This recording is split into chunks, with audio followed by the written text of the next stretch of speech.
Welcome back to GSMC's Down by Contact Sports Podcast. I'm your host, Jeremy Lapidus. Today is Thursday, March 13th, if you are just tuning in. We just finished going over the top 5 moves made by teams in the free agency period so far. We went 1 to 5. In this segment, we take a look at the other side of the coin, the bottom 5 moves, made by teams in this early season so far. But before we get into that, remember, if you would like to be an even bigger part of the show than you already are, all you need to do is go to gsmcpodcast.net. Or if you're on YouTube, you can use that super chat feature. If you do either of those two things, a message should pop up on the bottom of the screen for you, me, and everybody else around the world to see. If you do have a burning question about sports, anything at all that you would like to ask, go ahead and throw that in the comments. Throw it in the chat. I will get to it as soon as I possibly can. I appreciate everybody so much for sticking around, talking some sports with me here on a beautiful Thursday, March 13th. But like I was saying, we are going to get into our next segment here, that being the top, or should I say bottom 5 moves made by teams this offseason so far, starting off at number 5. This one is a bit of a doozy because on the surface, bringing in Sam Darnold is not one of the worst moves in the NFL, but when you take it into context, the reason that it's this high up on the list, the reason that it's number 5 for me is because of the context behind it, right? You move off of Geno Smith. Geno Smith, in my opinion, top 10 quarterback in the NFL, a guy that hid a lot of the problems of the Seahawks team because of his ability to stand tall and deal with pressure behind one of the worst offensive lines in the NFL. For a guy in Sam Darnold, who, while he's not necessarily the worst in the NFL against pressure, is certainly not elite against pressure. You go and look up the pressure numbers when the Vikings were giving up pressure, he was not as good. And the other side of the coin, Sam Darnold, most of the reason he was so successful, not all of it, he's still a quarterback that has some talent. He's a top 20 quarterback in the NFL, right? He's in that tier with your Jared Goffs, with your Sam Darnolds, your Jared Goffs, these kind of guys that, if you get them in the right situation, can bring your team success. But this isn't the right situation. The offensive line is still a massive weakness, and they've done nothing to address that. The defense isn't good enough to cover up a lot of the holes in case the offense isn't getting it done. And giving Sam Darnold $110 million over 3 years, well, it's not necessarily the most for a quarterback. It's a move that says we're still trying to compete. After moving off of your best weapon for Sam Darnold, a deep field threat like DK Metcalf, it just doesn't make a lot of sense what the Seahawks are doing. And bringing in Sam Darnold after getting off of DK and Geno Smith just threw a wrench into everything that I thought they were doing, and I don't understand it. And because of that, this is the number 5 move, the 5th worst move of free agency so far. At number 4, we have the Darius Slayton signing. And this isn't because Darius Slayton is anything awful. It's just 3 years, $36 million for Darius Slayton is a ridiculous overpay. Darius Slayton is a guy that has shown a couple flashes of skill, of elite coming out of Auburn for the New York Giants. He's been there for a long time. Obviously, it's tough when you don't have a quarterback that, can consistently get you the ball, but he also has had his fair share of issues with dropped passes. Daniel Jones, his connection with Darius Slayton was one of the reasons why he was even out there a lot of the time. He's a pure deep threat. He's a speedy guy, but when he gets over the top of defenses, sometimes he has trouble tracking the ball. Sometimes he has trouble holding on to the ball when it's thrown to him. He's someone that just hasn't made the most out of his opportunities, and giving him $10 million a year is a little crazy. You could have gotten a guy like De'Ami Brown, who I think is much better as a deep threat for the Giants, for cheaper. He went to the Jaguars, 1 year, $10 million. You could have gotten some other receivers that are still out there for around $12 million, I'm sure. I just don't think Darius Slayton is quite worth that much money. I don't think he's worth attaching yourself to for 3 years either. This is a lot of money to a guy that hasn't really proven himself to be a breakout candidate. He's not going to be any better than a wide receiver 3 for this team. And I just don't think paying your wide receiver $12 million a year is crazy. This is the same Giants team that wouldn't pay Saquon $12 million a year. Why are you willing to pay Darius Slayton $12 million a year? It makes no sense to me. And because of that, the Giants, number 4 worst move of the offseason so far. At number 3, we're going to go with the Nate Hobbs signing. Nate Hobbs has not been a special cornerback since being drafted by the Raiders, right?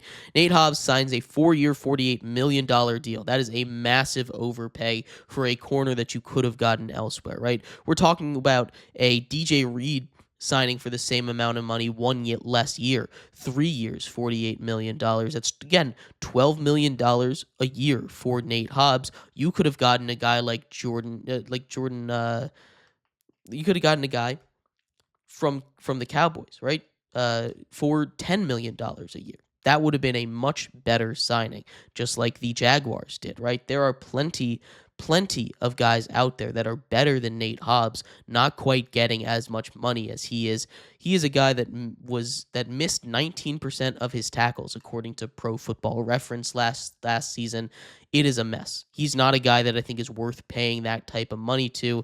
That is some serious money to a corner in a position that they need, especially if they're going to be trading away a guy like Jair Alexander. But this move is their biggest of the offseason.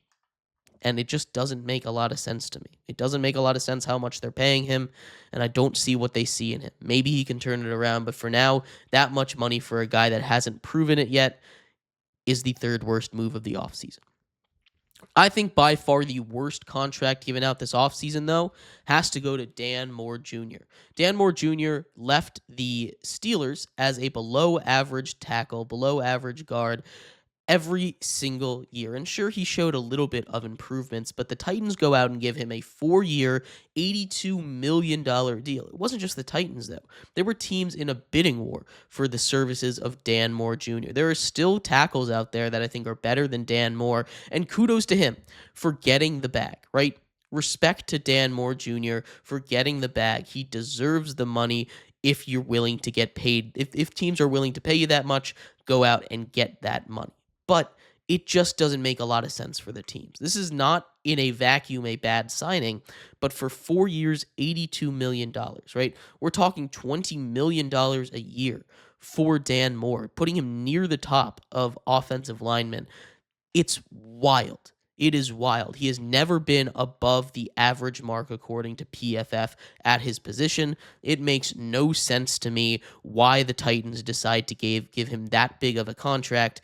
It is the worst contract given out in free agency by a country mile. I truly do believe that, and I don't really see a way that he ever lives up to it. Maybe they can find a way to turn it around, maybe become a league average guy.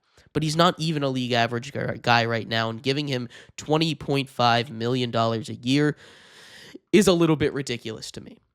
But at number 1, the move that left me perplexed, keeping my head scratched all day long yesterday, was the Cowboys trading for Kaiir Elam. Kaiir Elam has been not just below average, but a legit negative whenever he touches the field for the Buffalo Bills. And it's not just the fact that they signed him, because there are plenty of players getting signed that were not very good, but it's the fact that they traded for him. The Cowboys traded for Kaiir Elam. They gave up a 5th rounder and a 7th rounder in exchange for Kaiir Elam and a 6th round pick. They love doing this recently. They gave up a 4th last year at the deadline for another bust of a wide receiver, right? Kaiir Elam, once again, a busted 1st round pick. I know they need cornerbacks, right? With Trayvon Diggs going down and some of their corners leaving, but they needed to get a good corner, a good cover corner. They didn't want to go out and spend in a market where there were a lot of good corners available. This is a draft where there's a lot of good corners available too for them. Instead, they give up 2 of their picks, a 5th round pick and a 7th round pick, for a guy that was potentially the entire reason why the Bills lost that game against the Chiefs last year in the AFC Championship game.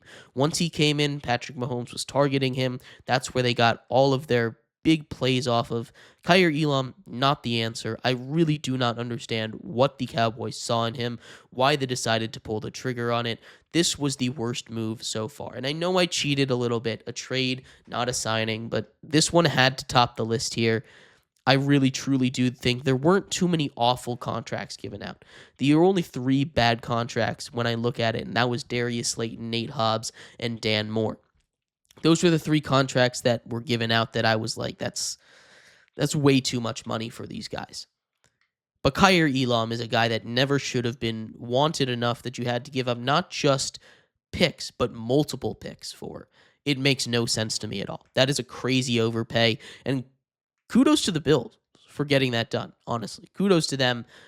I don't know how they did that. I don't know what Jerry's smoking, but that makes no sense to me. Those are the 5 worst moves of free agency. I'd love to hear your thoughts. What do you think the worst move of free agency was? Which contract do you think was the worst? What do you think was the best? I'd love to hear your thoughts. We're going to take a quick break. When we come back, mock draft 4.0. Right around the corner after the free agent frenzy, lots of stuff changed. Players went all over the league. Teams filled a lot of needs, which means draft picks, draft choices are going to change. We'll go over mock draft 4.0 coming up next here on GSMC's Down by Contact Sports Podcast.